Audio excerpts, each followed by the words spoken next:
जाने वाली हूँ। ये देखिए इतना सारा प्रूफ लेके खड़े हैं, ये ट्विटर पे जा रहे हैं। लीजिए मैडम, ऐसा कुछ नहीं है। आप लिख कर दीजिए ना। हम नहीं लिख के। वो प्रोटेक्शन किस ऑर्डर पे इन्होंने इशू की? अगर मैं इलीगली यहाँ रह रही हूँ तो वो प्रोटेक्शन क्यों इशू की थी? तू बिल्कुल मुझसे दूर है, तू बिल्कुल मुझसे दूर है। कोई रेंट नहीं पे कर रही हूँ मैं, तुम कोर्ट में केस लड़ो सिर्फ वो रिकवरी का।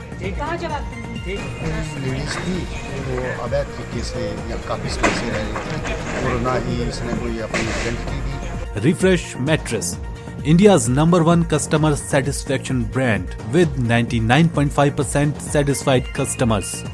40 दिनों तक फॉरेस्ट रेस्ट हाउस जेल चौक के सेट नंबर 1 पर कब्जा करके बैठी रही महिला आज हंगामे के साथ रेस्ट हाउस से निकल गई। महिला को समझाने बुझाने में स्थानीय लोगों और मीडिया कर्मियों का अहम योगदान रहा। वन विभाग और गोहर थाना पुलिस की टीम मौके पर पहुंची, लेकिन महिला ने रेस्ट हाउस के कमरे से निकलने का नाम नहीं लिया और वीडियो रिकॉर्डिंग करके इन्हें डराने धमकाने लग गई। मीडिया कर्मियों के साथ इस महिला ने सलीके से बात की और उनकी बात को माना। महिला ने अपना नाम संगीता डोगरा बताया और खुद को कांगड़ा जिला के पंचरुखी की रहने वाली बताया, लेकिन यह भी बताया कि वह दिल्ली में रहती है और उसके पिता सेना से रिटायर अधिकारी हैं। महिला ने मीडिया कर्मियों के साथ जिस तरह की बातें की, उससे यही लगा कि महिला मानसिक रूप से परेशान है, क्योंकि महिला कभी आतंकी गतिविधियों की बात कर रही थी तो कभी राजनीतिक गतिविधियों की, लेकिन यह बातें भी ऐसी थी कि जिन्हें सुनकर कोई विश्वास न करे। वन विभाग और पुलिस ने महिला के यहां से चले जाने पर राहत की सांस ली। जाते जाते महिला स्थानीय फॉरेस्ट गार्ड को भी जमकर भला बुरा कह गई। 40 दिनों तक रहने का बिल 20,000 बना था, जिसे महिला ने देने से इनकार कर दिया और अब इसकी भरपाई फॉरेस्ट गार्ड द्वारा की जाएगी। लेकिन इन्होंने इस बात का संतोष मनाया कि महिला यहां से चली गई है। हाँ जी, तो अब ये जो हिमाचल की पुलिस है, सॉरी फॉरेस्ट डिपार्टमेंट है, इन्होंने जो एक्शन लेना चाहिए था वो मेरे खिलाफ लिया। जिस टेररिस्ट पे और एंटी नेशनल एक्टिविटीज़ करने वालों पे कार्रवाई करनी थी, जिस कंप्लेंट के लिए मैं आई थी, डीएफओ को पता था, उस पर कार्रवाई करने के बजाय इसने मुझे घर से मतलब एक तरह से बेघर कर दिया।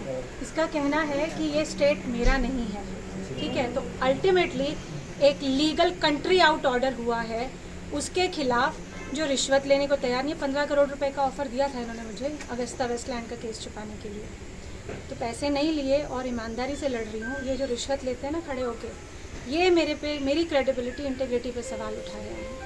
और अगर यहाँ पे सिस्टम में कोई सवाल नहीं उठा रहा है और प्रोटेक्शन के लिए नहीं आ रहा है, चाहे लड़का हो चाहे लड़की हो, तो फिर तो स्टेट पे सवाल बहुत अच्छे से बनता है कि क्या मेरे पास राइट नहीं है मिस्टर सुक्खू पे सवाल उठाने का। अब मैं कहाँ जा रही हूँ ये तो मुझे नहीं मालूम है, लेकिन अगर आप चाहोगे तो मेरी प्रोटेक्शन जो है उस मेरी रक्षा करना कांग्रेस का काम है, क्योंकि मुझ पे अटैक हुआ तो बीजेपी पे का फ़ायदा होगा और बीजेपी जो है वो पावर में आ जाएगी। और मैं चाहती हूँ मुझ पे अटैक हो, क्योंकि मैंने कुछ ही दिन पहले कहा था मोदी जी से कि मुझे आपकी पार्टी से सपोर्ट चाहिए। कांग्रेस मुझे कुछ MP MLA का टिकट देने का प्रॉमिस कर रही थी, जो मुझे नहीं चाहिए। आम आदमी पार्टी से नहीं चाहिए, मेरी सोच बीजेपी से मिलती है और मैं बीजेपी के साथ ही। संगीता जी, कुछ सुनने में आया कि आप इससे पहले उर्ला बैठे रहे थे क्या किसी रेस्ट हाउस में? इससे पहले, जेल चौक से पहले? नहीं, मैं सुंदरनगर गई थी 2-3 दिन के लिए और मुझे समझ नहीं आ रहा नहीं, था। यहाँ से 16 तारीख से पहले, जो बुकिंग से पहले आप कहीं और भी ठहरे थे क्या? हाँ, मैं इससे पहले मैं अपने घर पे थी और उसके बाद मैं यहाँ पे आई। पंचरुखी में? नहीं, मैं यहाँ पे थी भीड़ में अपने किसी जानकार के यहाँ पे। Okay okay okay. क्योंकि वो लोग इनसे मिले हुए थे और मेरे को थ्रेट हो रही थी। फ़ोन आया था मुझे, 40-45 मिनट बात हुई थी, जो मैंने रिकॉर्डिंग शेयर कर दी थी सेंट्रल गवर्नमेंट के साथ, क्योंकि सेंट्रल गवर्नमेंट में ही मैं जानती हूँ जिनको मैं लिखती थी और किसी को तो मैं नहीं जानती। अगर हम आपकी बाइट को मीडिया में लगाएं तो आपकी कोई आपत्ति तो नहीं होगी इसकी? नहीं, 5 साल में पहली बार मैं मीडिया में आके बोल रही हूँ, तो डेफिनेटली इसको अनकट चलाइएगा और इसके बाद भी ज़रूरत पड़े तो मैं ज़रूर हो जाऊँगी। अब मेरे फ़ोन में आप ज़रा जूम कीजिएगा, बैटरी बिल्कुल कम है और ये फ़ोन बंद हो जाएगा। मैं कहीं फ़ोन नहीं कर पाऊँगी। लैपटॉप पे मैं कुछ एक ईमेल भेजने वाली थी, वो भी ख़त्म हो जाएगा। सो अल्टीमेटली ये है कि मेरा जो सेक्रीफाइस है वो मिस्टर सुक्खू की कुर्सी ज़रूर ले जाए और ये जितने लोग खड़े हैं इनकी जॉब ज़रूर जानी चाहिए, एक्सेप्ट दिस मैन। वो जो लेडी हैं CID से आए हैं, they are pretty good people, otherwise यहाँ पे कोई वो नहीं है, अपनी पावर का मिसयूज़ हो रहा है। ठीक है। फॉरेस्ट गार्ड कुसुम कुमार ने इसके लिए सभी का आभार जताया। रेंज फॉरेस्ट ऑफिसर खेमचंद ने बताया कि जो बिल बना है उसकी भरपाई विभागीय कर्मियों द्वारा की जाएगी। एएसआई गोहर अजय कुमार ने बताया कि रेस्ट हाउस के कमरे को खाली करवा दिया गया है। एक लेडी जो संगीता डोगरा थी रेस्ट हाउस में रुकी हुई थी लास्ट 1.5 मंथ से 40 दिन से। तो अभी पुलिस विभाग स्थानीय लोगों की मदद से, मीडिया की मदद से और विभाग की मदद से अभी वो लेडीज़ यहाँ से चली गई है। तो अभी और कोई हमारी रिक्वेस्ट नहीं है। हमारी कोई अगर आगे के लिए कोई जरूरत पड़ेगी तो आप लोगों से फिर सहयोग की नहीं तो आपने तो इसको बिल दिखाया, इसको बिल भी दिखाया मैंने। बिल कितना बना इसका टोटल? 20,000 बिल बना था।